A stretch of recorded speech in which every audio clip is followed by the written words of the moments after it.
Oh,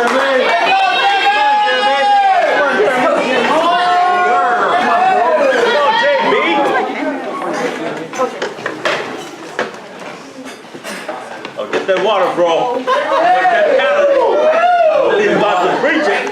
You can tell I'm not the normal preacher. I brought my own water here. Hey, man. So, I want to thank you guys for coming out this morning. There's so many things you could be doing on your Sunday morning. Well, thanks for coming out and spending with us. Now, if you don't know me, I actually don't lead the church here. I'm actually the leader of the pre-teen ministry.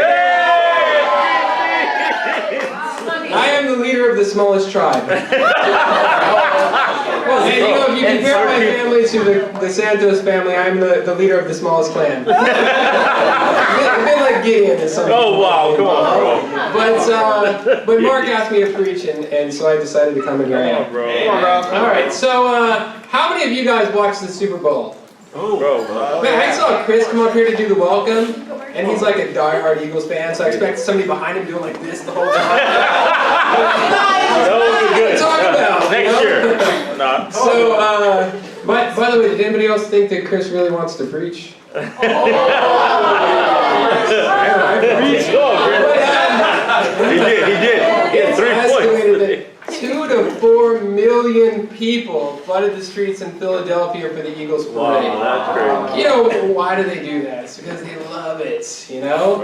And some people, they just love sports. You'll talk to them and it's like stat, you know? I'll go hang out with Chris, Tavis, and Joe Santos. And it's kind of like being stuck in an ESPN, you know? Like Sports Center. I really want to join, but I can't. So for other people, they will hang out overnight outside of Best Buy to get that big screen TV on Black Friday. It's like you see them lining up, like it's the most important thing this year, you know?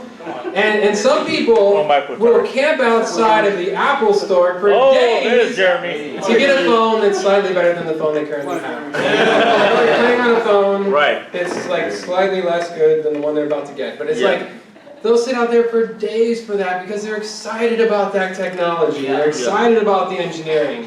What are you most excited about in your life? Good question. Come on.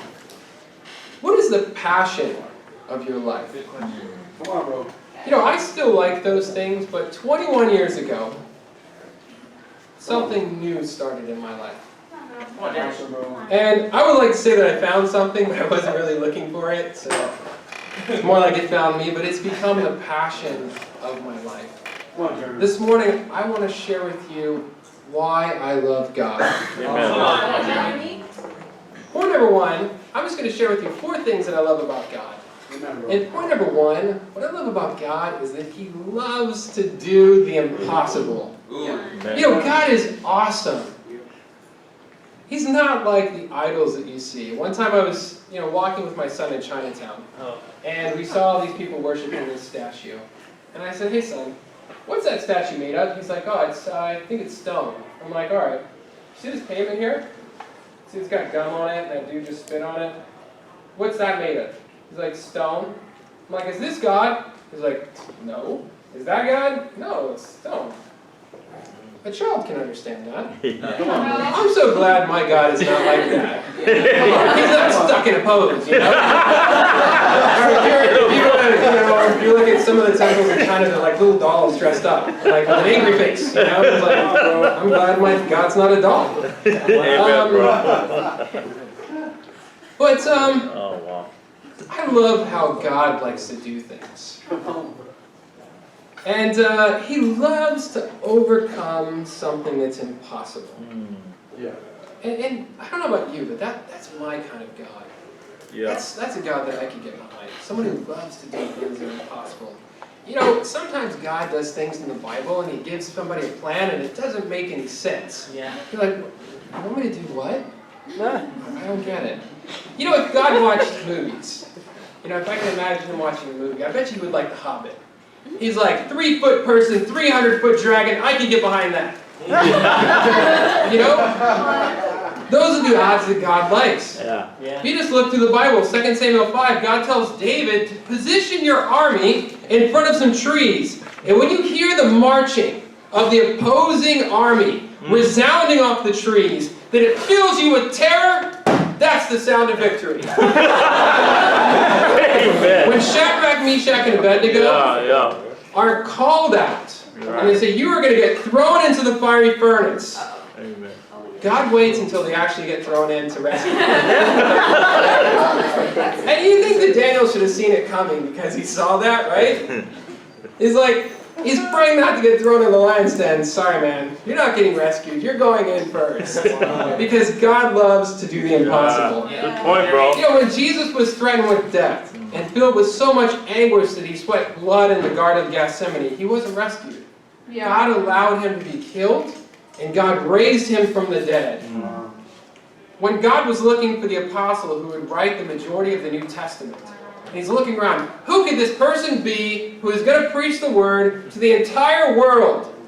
Let's get somebody who right now is killing Christians. He chose Paul, who would not have been on my list. Yeah, that is a God that we worship this morning. Yeah, good point, bro. Sometimes I read something that God does, and I just sit there trying to process it. Right. It's just mind-blowing. Imagine trying to lead a rebellious people to obey. Wow. Imagine trying to unify faithless people to go to war. Imagine marching on fortified cities without weapons. Imagine taking on cities ruled by giants, high walls, gates, and bars with people who are not trained for war. Wow. Imagine taking prideful people and teaching them humility. Imagine fighting wars without ever lifting a finger. Imagine fixing the impossible. Healing people without medicine. Saving people from death by using death itself. Wow. Wow. It's Come on, amazing. Jeremy. Good point, bro. He takes a guy who likes to wear weird socks and starts a revolution at UH Manoa campus.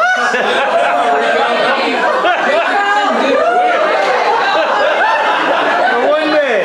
He just showed me. Well, put the shoe back on. We worship an awesome God. Amen, bro. Impossible. Yeah, Good point, so, Jeremy. Come on. today we're going to read one of those stories that if you sit and think about it, it's mind-blowing. Yeah. We're going to be in the book of Joshua. Come on, bro. So, before we get in there, I'm going to give you guys a little bit of background, a little bit of backstory, just to set up the story. Come on, Jeremy. Go ahead and be turning to Joshua. They'll get the time to take a sip. Come on. All right. So, let's just say what happened in Deuteronomy up to this point. Okay? So, even after 10 plagues, the parting of the Red Sea, manna and quail in the desert, water from the rock, the people of Israel still don't believe that God can give them victory into the promised land. And because of this lack of faith, they're forced to wander the desert for 40 years until everybody from that generation, minus 3 people, dies. Wow. Oh, wow. He then tells them, while they're wandering, I have rules. While you guys are wandering around, you're not allowed to fight anybody. He raised up an entire generation that had never lifted a sword. Yeah. Yeah. He then takes Moses. He's like, all right, now I'm going to take the oldest guy in the bunch. Okay? Moses, time for you to lead again. In fact, you're going to lead a nation that has never been to war against 2 of the greatest Amorite kings that have ever existed that stand in the way of the promised land. You're going to go take on Sihon, and then after that, you know what? I'm going to give you an easier task. I'm going to let you take on a giant, this guy named Og, and he has fortified cities with walls and bars and these huge gates. And that's what you're going to do. Wow. Wow. So the crazy thing is they go and they do it. Moses steps back up, leads the people of Israel, and they just destroy Sihon, king of Heshbon. Oh, man. And then they go and they demolish Og, Come on. king of Bashan. Wow. They just demolish these 2 kingdoms of Amorites. And they do it all with the people who have never been to war. great. And their leader is not valiantly running in front of them. He's probably hobbling behind them. But it's like, that's how I'm going to do it. Amen. Come on. But then you take this guy who people have not had faith in for 40 years and set him up for these amazing victories. And then what does God do next? A little bit of the unexpected.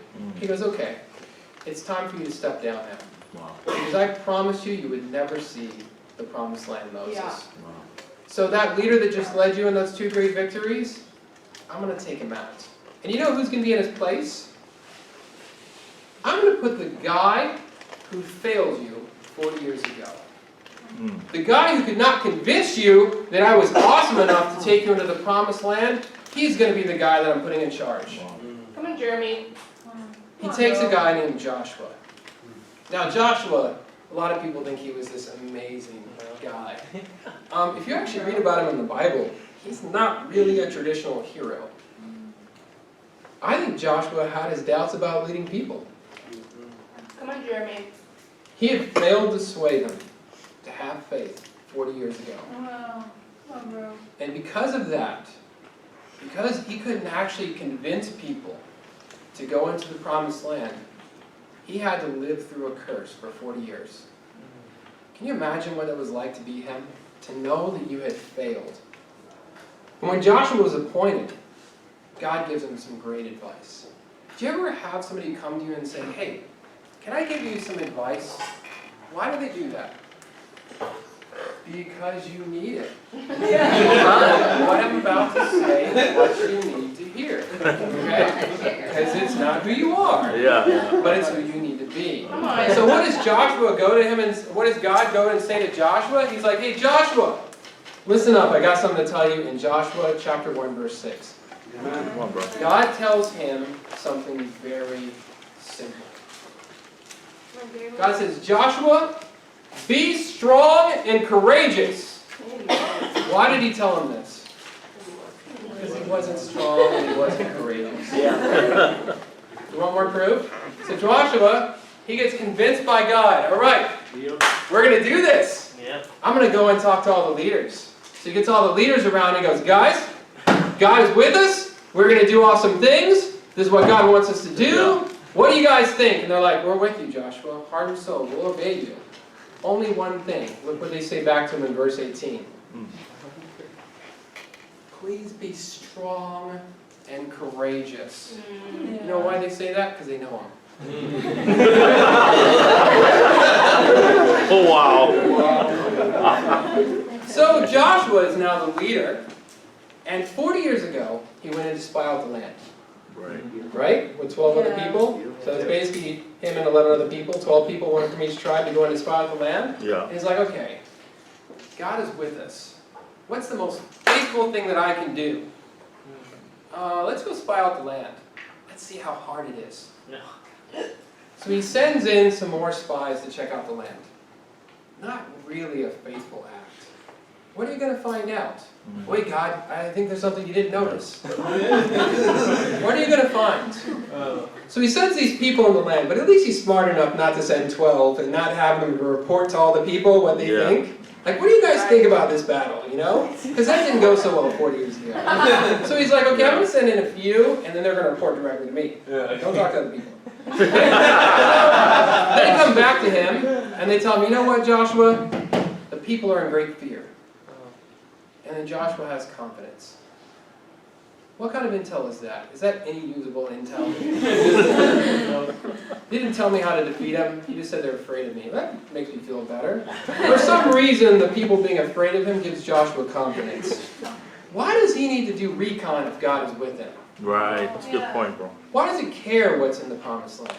Why does he care what kind of weapons they have? Why does he care how big their walls are? Why does he care? He has trouble being strong and courageous. Come on, Do you know Jeremy. what God is looking for? Do you know what God is looking for Come on, Jeremy. in you? Do you have trouble believing that God will make you a leader?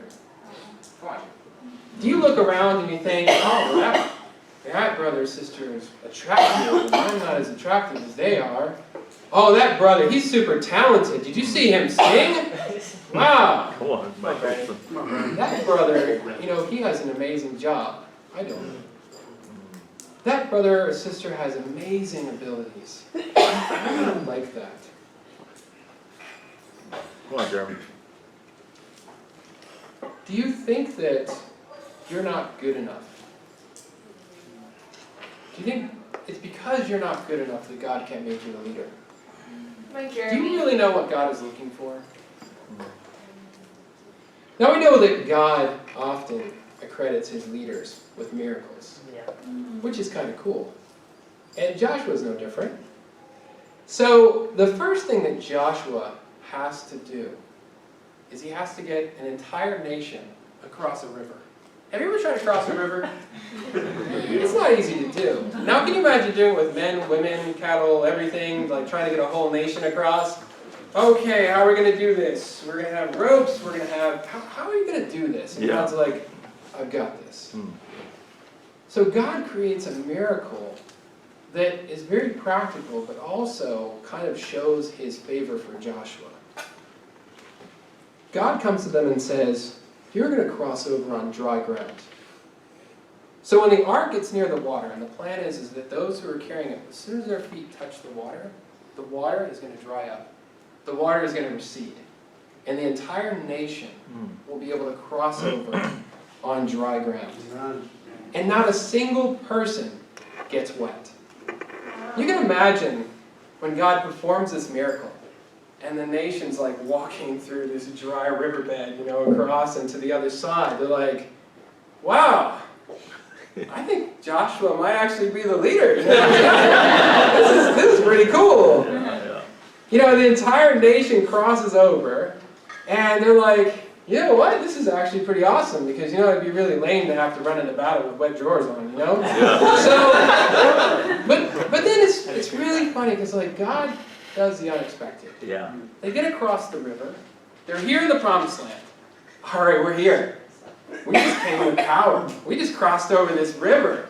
We're ready to go. Yeah. This is awesome. We just smashed 2 kingdoms.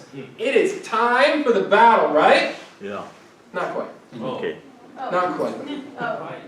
God does something unexpected and he reveals his plan. We're going to pick up there in Joshua chapter 5, verse 2. Come on. Come on, Jeremy. Come on, Jeremy. What's up, bro?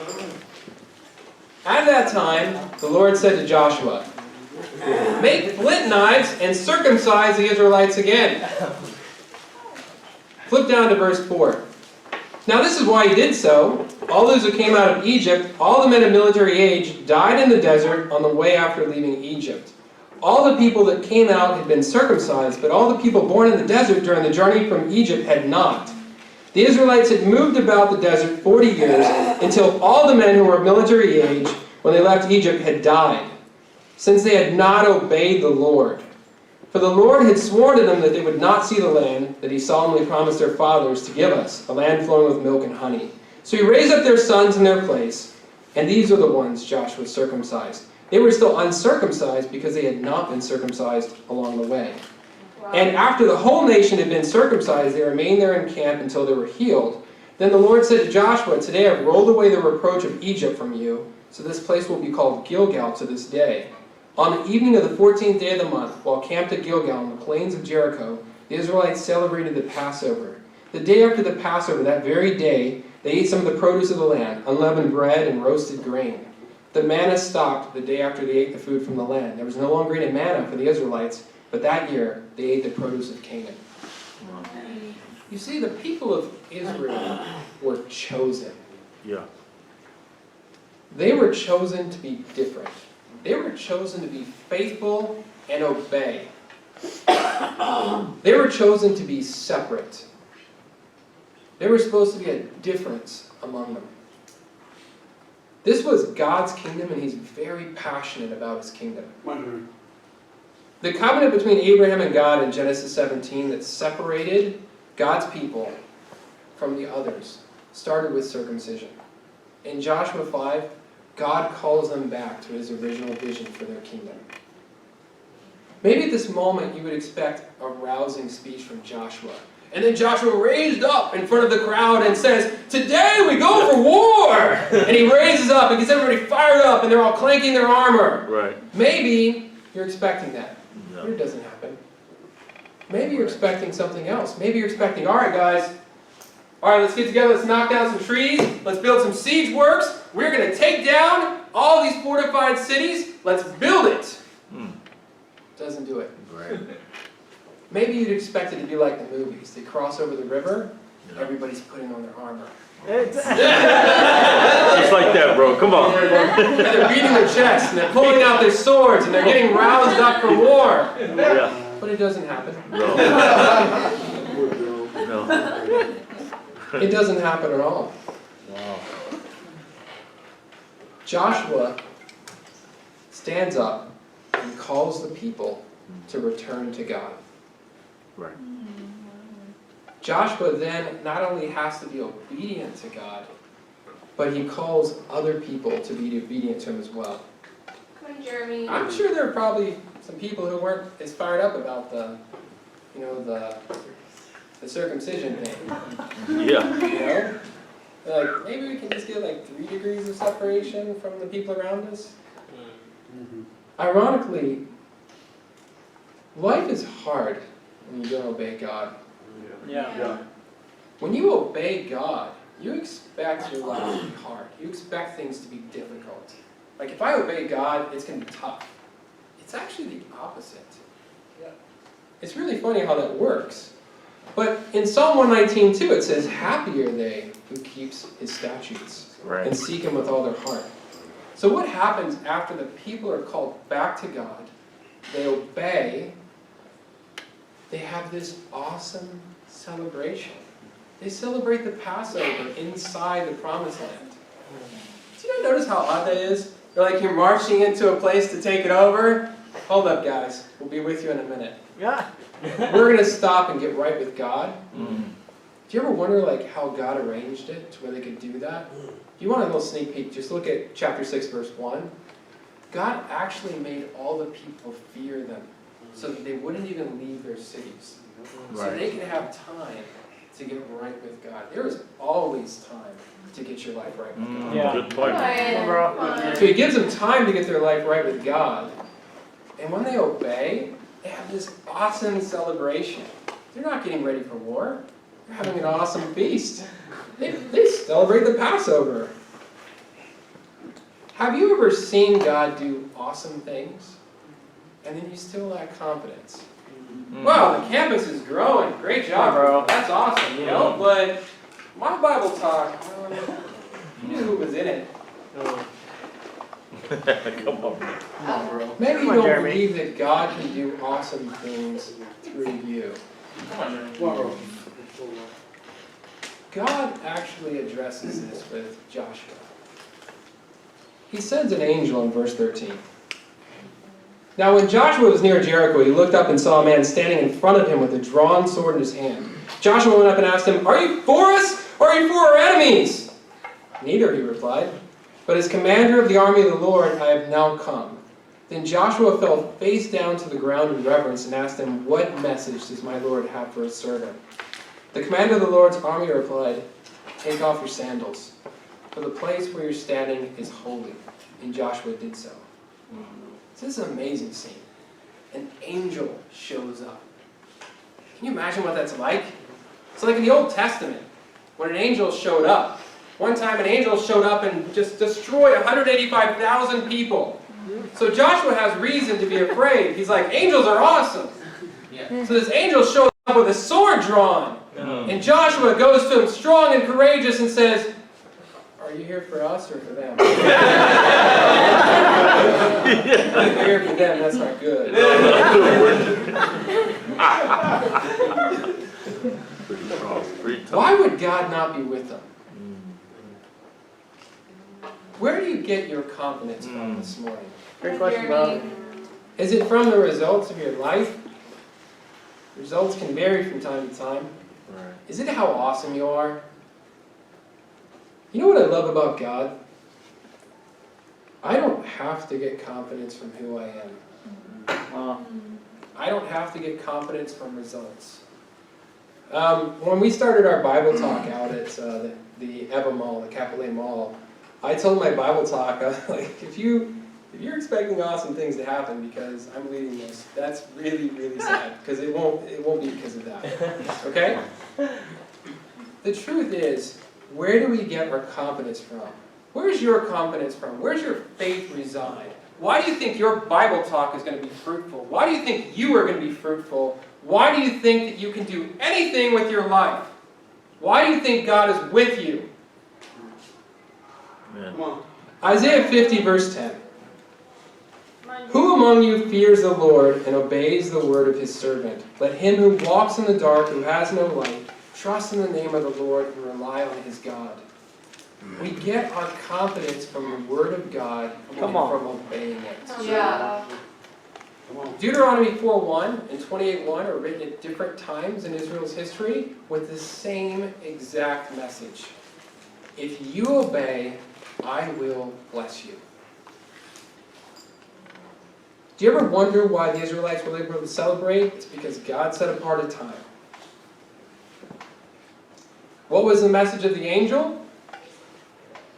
The message of the angel was really interesting. He gives Joshua a very specific plan. In Joshua 6, verse 2, then the Lord said to Joshua, "See, I have delivered Jericho into your hands, along with its king and its fighting men. March around the city once with all the armed men. Do this for 6 days. You have 7 priests carry trumpets of ram's horns in front of the ark. And on the 7th day, march around the city 7 times, with the priests blowing their trumpets. When you hear the long blast of the trumpet, have all the people shout. Then the wall of the city will collapse, and then you go straight in and attack." And one more command, down in 6 verse 19. All the silver and gold, articles of bronze and iron, anything that's valuable, is sacred to God, put it in the treasury. So these are the commands. Okay, so we are going to take this large, fortified, awesome city of Jericho by marching around it, not saying anything, we're just going to march around it. And then on the 7th day, we're going to march around it 7 times. We blow the trumpets and shout. You will make the walls come down. We just run in and attack, and then we give you everything that's valuable from this to honor you. Okay, I can follow that. So Joshua gives this command, to his commanders, and the crazy thing is they do it. They go around it, and on the 7th day they do 7 laps, and they shout, and the walls come down. God is awesome. They have this huge victory, and they're able to destroy the city, and they burn it, and everything is gone. Why do you think God gave them this plan? What if they marched around 5 times and shouted? What if on the 7th day they're like, "Man, I know I've seen that rock like 4 times." They're like, "Can we just stop now? Let's just do the trumpet thing." What if they stopped it 5 times around the walls? Right. What if they did it at 6.5? They're like, 6.5? God, that's got to be good enough. Wow. 6.5. Wow. Let's turn, let's shout, let's do this thing. No, they had to obey. Right. Why did they have to do it that way? Because God wanted to teach them to obey. Come on. There was a call, and without obedience, it wouldn't have worked. You would think this lesson would get through, right? That's a pretty profound lesson, but for some reason it doesn't quite. And which leads me to the 3rd reason why I love God. Come on, bro. Every person matters to God. Come on. Amen. Amen. For God, His kingdom is everything. And what is God's kingdom? Think about it. It's all the people who will be with God in heaven. Here we're talking angels, but we're also talking Christians. That's right. Okay? And before I ever knew about God, He cared about me and wanted me to be part of His kingdom. And God wants you to be part of His kingdom. Yeah. And He wants you to help build His kingdom. Every Christian who's baptized knows that. When we're baptized, we have work to do. Yep. But what if somebody inside of God's kingdom decides, you know what, God's kingdom is great, but this is actually better? What if somebody in God's kingdom thinks something else is more important? A career, a future, some money, whatever it is. Something else is more important to God. And they start hurting the people in God's kingdom. Wow. What will God do? Let's look in chapter 7. Come on, bro. In chapter 7, we have a sad turn of events. Come on, bro. And in verse 1, it says, But all the Israelites acted unfaithfully in regard to the devoted things. Achan, son of Carmi, the son of Zimri, the son of Zerah, from the tribe of Judah, took some of them. So the Lord's anger burned against Israel. Now Joshua sent some men from Jericho to Ai, which is near Beth Aven, to the east of Bethel, and told them, "Go up and spy out the region." So the men went up and spied out Ai, and when they returned to Joshua, they said, "Not all the people have to go up against Ai. Send 2,000 or 3,000 men to take it. Don't weary out the people, because only a few men are there." So about 3,000 men went up, but they were routed by the men of Ai, who killed about 36 of them. They chased the Israelites from the city gate as far as the stone quarries and struck them down on the slopes. At this, the hearts of the people melted and became like water. Then Joshua tore his clothes and fell face down to the ground before the ark of the Lord, remaining there till evening. The elders of Israel did the same and sprinkled dust on their heads. And Joshua said, "Sovereign Lord, why did you ever bring this people across the Jordan to deliver us into the hands of the Amorites and destroy us? If only we'd been content to stay on the other side of the Jordan. Oh, Lord, what can I say? Now that Israel has been routed by its enemies, the Canaanites and the other people of the country will hear about this, and they will surround us and wipe out our name from the earth. What then will you do for your great name?" Wow.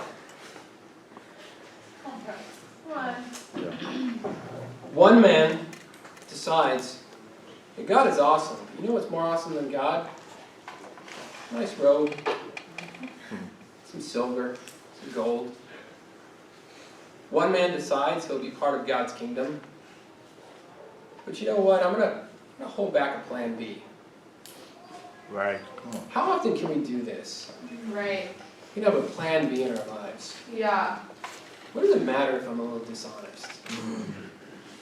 What does it matter if I love money?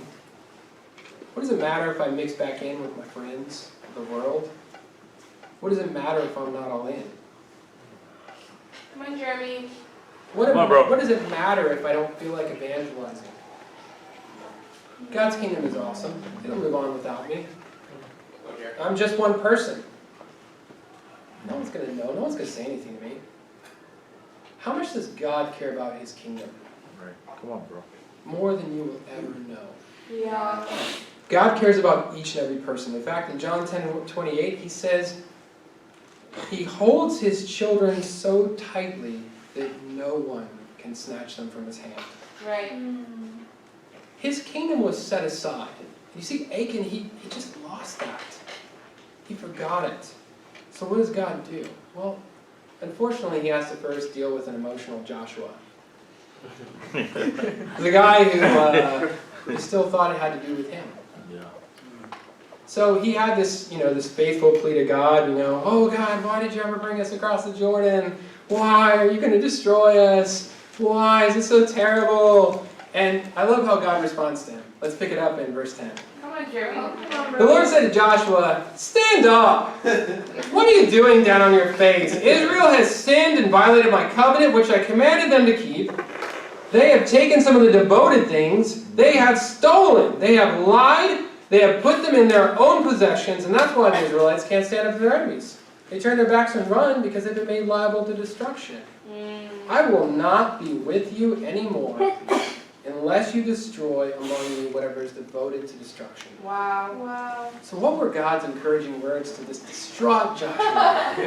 He's like, "Get up, get off your face, obey me. Yeah. It's not about you, Joshua. Call the people to obey me."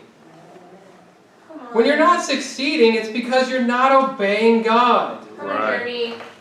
God's even kind enough though, He's like, "Okay, I'm going to have to help him deal with this." Let's give him a plan. Okay, so in verse 13, "Go consecrate the people. Tell them, consecrate yourselves in preparation for tomorrow, for this is what the Lord, the God of Israel says, that which is devoted among you, O Israel, you cannot stand up against your enemies until you remove it. In the morning, present yourselves tribe by tribe. Then the tribe that the Lord shall come forward, clan by clan. The clan that the Lord takes shall come forward family by family, and the family that the Lord takes shall come forward man by man. He who is caught with a devoted thing shall be destroyed by fire, along with all that belongs to him. He has violated the covenant of the Lord and done a disgraceful thing in Israel." Do you think Achan knew what he did was wrong? Yeah. Like when he's taking the robe, Yep. when he's like pocketing the silver, you know? Yeah. There's some gold too. Right. He knows it's wrong because he goes back and buries it in his tent. Yeah. Right. How would you bury it in your tent if you didn't do it wrong? Right. Yeah. So he knows it's wrong, right? So whenever they assemble all the people of Israel, and he tells them why they're assembling, why doesn't he step up and say, hey guys, you know what? I ran into that city, struggling, saw the gold, saw the robe. Oh man, it'd be really cool if I didn't have to work this year. And I took it. Yeah. Sorry. Come on, Jeremy. So they assemble, and they take some lots. And the tribe of Judah is taken, which just so happens to be Achan's tribe. Why doesn't he step forward now? Right. Then the clans were chosen, and the Zerahites were chosen, which is Achan's clan. Why didn't he confess? Then Zimri's family was chosen, which is Achan's family. Why didn't he step up and confess? Right. Finally, man by man, they come forward, and Achan is chosen. Wow. Yet he still does not even open his mouth. Wow. And Joshua has to come in front of him and charge him by God and say, be honest, what did you do? Do not hide it. Finally, he confesses. He sold God out for some nice clothes, for some silver and for some gold. He had so many chances to confess. That's right. He had so many chances to get right with God. But he waited until the last minute to get found out. He didn't really care about other people. Come on, Jeremy. He's the reason 36 people in his country are not coming home to his family. They're not going to see their families anymore. He's the reason why they died, and he doesn't even have the decency to step up and admit it. He left no choice to God but to take him out. Why did God stop a nation because of one guy? Right. Maybe you can think, I can do bad and it's not going to affect anybody. Come on, Jeremy. Maybe you think the church will move on regardless of what you do. Maybe you think you don't matter. But you know what? To God you do. God will stop a nation in its tracks just to help one person. Yup. God will leave 99 sheep on the hillside to go and find one and straight away. God loves his kingdom. He loves each person so much, he will do anything to help you change. Come on. He gives us so many opportunities to change, but in the end, if you refuse to change, he has to deal with it. Yeah. If you don't confess sin, God will reveal it. It's impossible to hide sin anyways. You ever like talk to somebody and they got that sin of weirdness to them? How you doing, bro? I'm like, how are you? Yeah, it's just like, weird. Why don't you just confess your sin? Jeremy. When we try to hide sin, we get weird. You know, like you just don't hang around with people you think will convict you. You know, it's just weird stuff, you know? But here's the thing, if you don't change your heart, God will take you out of his kingdom. Yeah. If you don't change who you are, you will not make it to heaven. Maybe you're arrogant enough to think that it's like Old Testament, you know, like people dying and stuff. God doesn't do that stuff anymore. Maybe you forgot about Ananias and Sapphira. Yeah. Yeah. Maybe you forgot about Judas. So our last point today is something that always amazes me. And, life will teach you many things. And life, along with children and marriage, it's kind of like God's lesson to teach you. It's his promise to teach you humility. There have been so many times in life, I have no idea what to do. And the funny thing is, it still happens even today. But I've been so lucky to be married to Rosalind. Hey, man. It's been the most amazing 15 years of my life. Yeah. And I've often said my only regret is that I couldn't have married her earlier. But Roz will tell you that we have gone through hard times. Yeah. And there have been times that we even argued or fought. And there were even some really dark times in our marriage. Times where I didn't really see a way out. There were literally times where I couldn't see how God could fix this. I literally just couldn't see it working out. There was a time in my life even where my whole family, my whole extended family, my sister and her husband, my mom and my dad, all fell away. And it was a struggle just to think about it. And I used to think about my parents and I'm like, what are you doing? You're near the end of the race. Why are you quitting now? Right. Yeah. You know, and then they go and they move to a place in the middle of nowhere. And I'm like, well, how am I going to help you now? You're not even near disciples. And I literally just, I didn't know what could be done. Yeah. And I remember reading a passage of Scripture that changed the way that I view life forever. And I know I've shared a lot with you already, but if you would have let me, I want to share it with you. Oh, Come on, bro. Awesome, man. So let's back up our story with Israel. So there was Israel, right? Victoriously attacking Jericho. The walls come tumbling down. They have this amazing victory. And then somehow Jericho, which trusted in its walls, had fallen. And the nations around them, you can imagine they're all losing hope. They're all like, oh my gosh, they didn't even attack them. Look what happened to Jericho.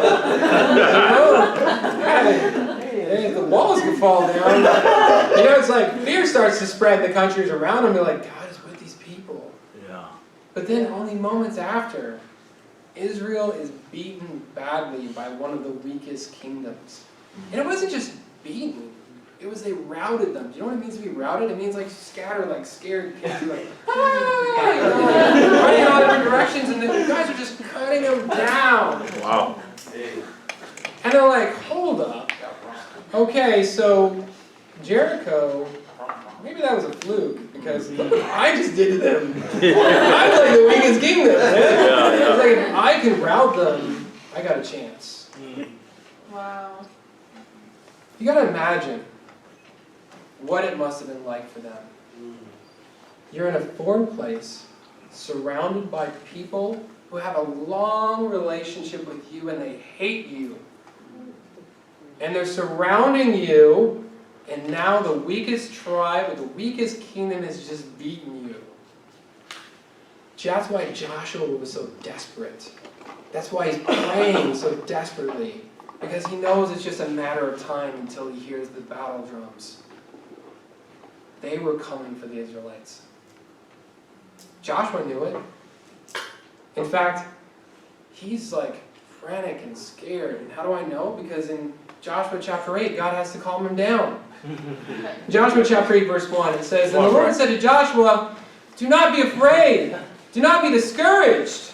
Take the whole army with you and go and attack Ai, for I have delivered into your hands the kingdom of Ai. The king of Ai, his people is sitting in his land. See, God had a plan. We're going to pick it up in verse 10.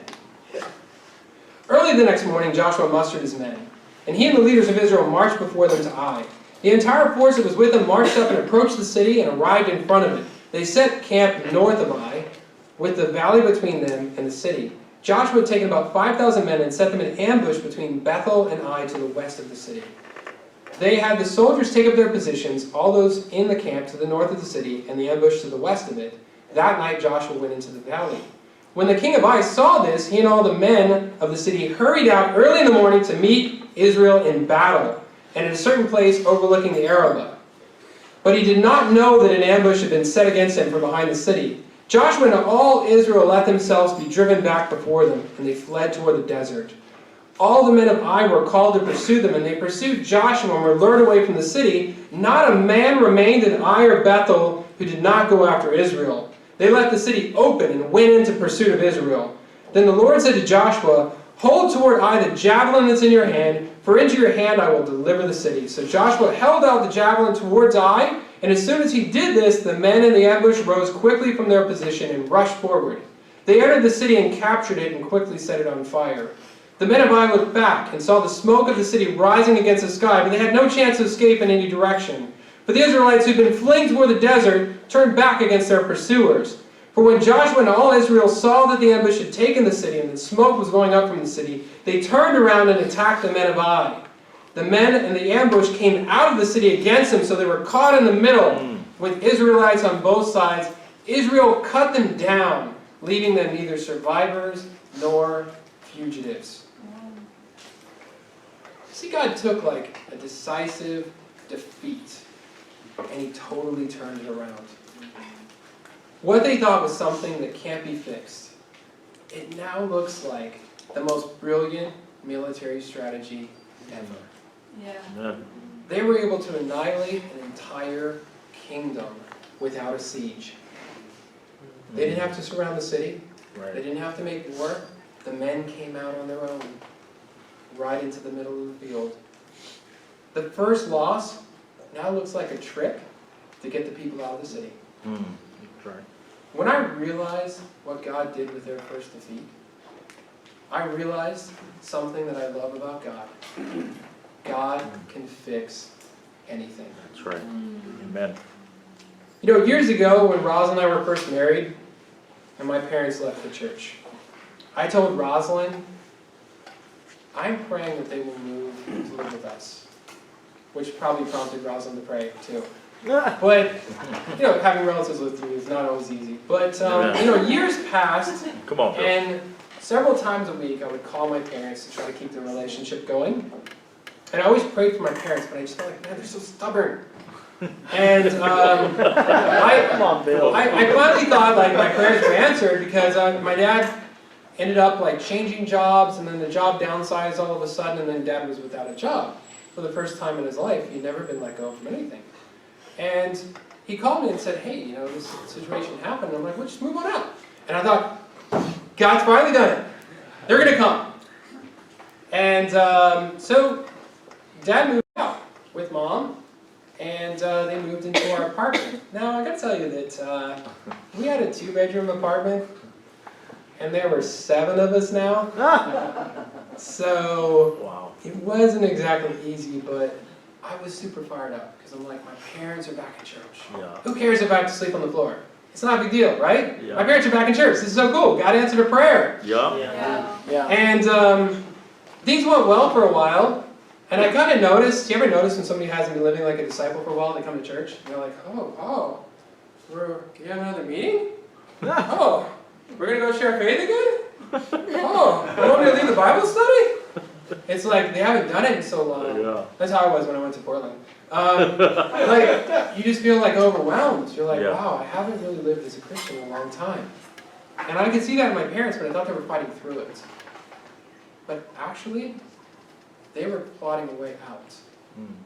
And one day I came home and my parents sat down and wanted to talk to me. And they had made a decision. They'd already planned it out. We're leaving. In fact, we've already planned out where we're going to go. We're going to go in the middle of nowhere, where there's not a church, and there's not many people. Which doesn't exactly sound like a disciple. And I was just like, I was heartbroken. All this time I prayed. All this time trying to get them to this point. And they don't want it. And I was just heartbroken. And then at GLC, I remember running into this guy named Joe Willis, this English guy. And he's like, hey, listen, what do you think about coming over to Sydney? I'm like, nah, that's okay. Sorry, I'm good here, you know? He's like, no, we've got a Chinese ministry. And you kind of speak Chinese, and your wife speaks Chinese, and you could really help. Will you come and help us? We're going to be putting together a mission team to go to Hong Kong. We need your help with this group of kids. You know? And we're like, okay. Because you know we're disciples, and whenever God calls you as a disciple, you go. Yeah. But then it's like, wait a minute, what about my parents? I've been praying for them every day. I call them every week. It's like, they felt Hawaii was too many people. They felt like Hawaii was too expensive. They felt like Hawaii was too far away from their other family. Sydney's a little bit more so. It's more expensive. It's farther away. Yeah. I'm just like, okay, well, amen, God. You must have a plan. And the cool thing is he did. Yeah. God did have a plan. So we went to Sydney, and Joe and I became really great friends. And I convinced my dad, Dad, you need to study the Bible again. Dad's like, you know what, you're right. So I said, hey Joe, will you help me study the Bible with my parents? So Joe and I Skyped my parents from 10,000 miles away. We're in Sydney, Australia. They're in Smith Station, Alabama. You probably need like half the population there. But it's like this little town that I went to go visit them and I couldn't find it. I'm like, am I here? Did I pass it? Is it just your house? So from Sydney, Australia to Smith Station, Alabama. And my mom and dad, when they studied the Bible, it came alive in them. And my dad, at the ripe young age of 71, and my mom at the age of 65, decided to get up from their place, move away from their comfortable lives, move to a city they'd never lived in before, and live there so that they could be close to the Church of the Sun. I was super fired up, but you know what's even weirder? It's like right after they moved there, I'm calling my dad, and he's like, hey, I can't talk right now, I got a Bible study. Like, I'm kind of happy and kind of sad. I want to talk to him. But anyways, so he's like going through all these Bible studies and everything, right? And I have all these weird people on Facebook contacting me. And they're like, hey, I go to the University of Sydney, and your dad said I should study the Bible with you.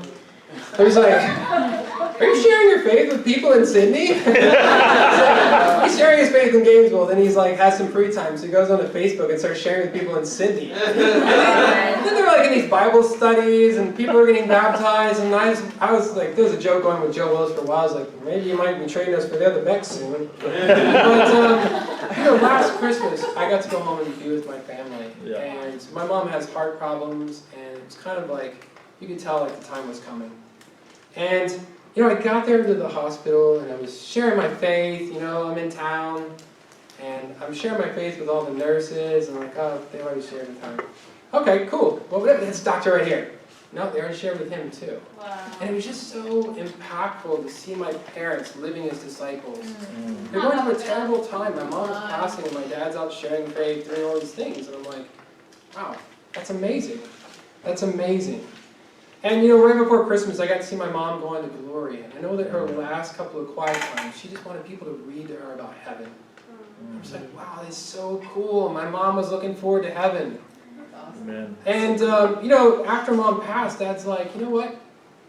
There's no reason for me to stay here. I want to be in Honolulu with the family, and I want to help the church there. And Dad, whenever he moved here, he went to Mark right away, and he's like, okay, look. I'm old, but I still can be active. I can still be useful. I can still be useful. Come on, man. Get me to do something, And I'm like, wow, that's a great heart to have. Yeah. Next Sunday, God willing, Dad will get appointed as a shepherd. Come on.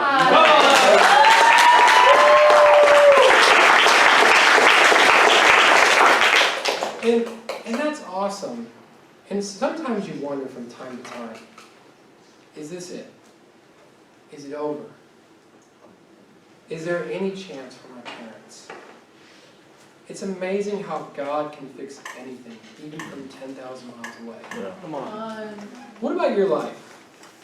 Are things broken in your life? Is it messed up? Do you feel messed up? Is your marriage messed up? Do you doubt that God can work in your life? I want to encourage you this morning. God can fix anything. That's it. Awesome. So this morning I wanted to share with you why I love God. Amen. I love God because He's awesome. He loves to do the impossible. I love God because He doesn't expect me to be awesome. All I have to do is obey and He'll use me. Amen. I love God because He cares about each one of us. And I love God because He can fix anything. Come on.